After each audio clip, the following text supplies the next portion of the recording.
Today, I'm going to draw a thumbnail sketch of a building front. This is a practice that I like to do when I'm doing urban sketching.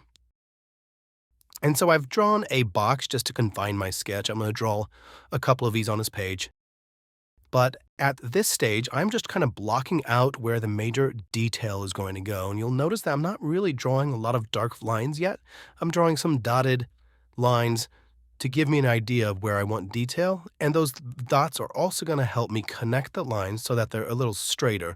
I didn't want to risk drawing a line that wasn't straight, so I'm going to give myself some help.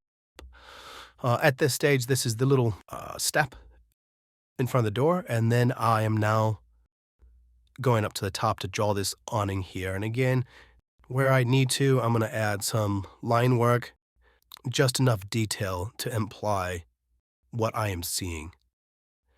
You'll notice that I'm really avoiding a lot of major detail to practice on drawing the major lines in my scene to give that overall implication of a building front.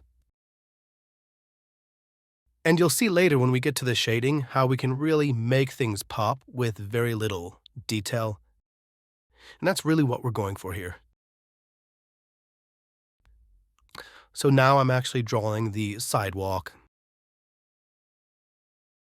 And I'll go back in and I'll start to focus on this door right here. I'm going to draw the major lines in the door handle. You'll notice here in a second I'm going to make a mistake. I draw a line that's not angled right, so I'm going to go back over and kind of correct it, make it a little straighter, and then I can finish up that doorway. Don't be afraid to make a mistake or to draw a line that's not perfect. You can always kind of go back over it and clean it up a little bit, or even if you don't, that's fine. It gives the drawing some character. You'll notice some of the shapes I drew over the doors are just some signs that I saw that were posted. Give it some character.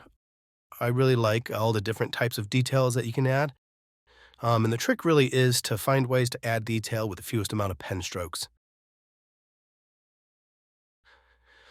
Here are some sconces on the building. Back to what I was saying earlier about not worrying about getting the perfect line. This really is a practice stage. I'm just thumbnailing out different scenes, and it can be very loose. In fact, it should be very loose at this stage. The goal is just to try to get a representation of what you see onto the page. And the more you practice, the easier it becomes.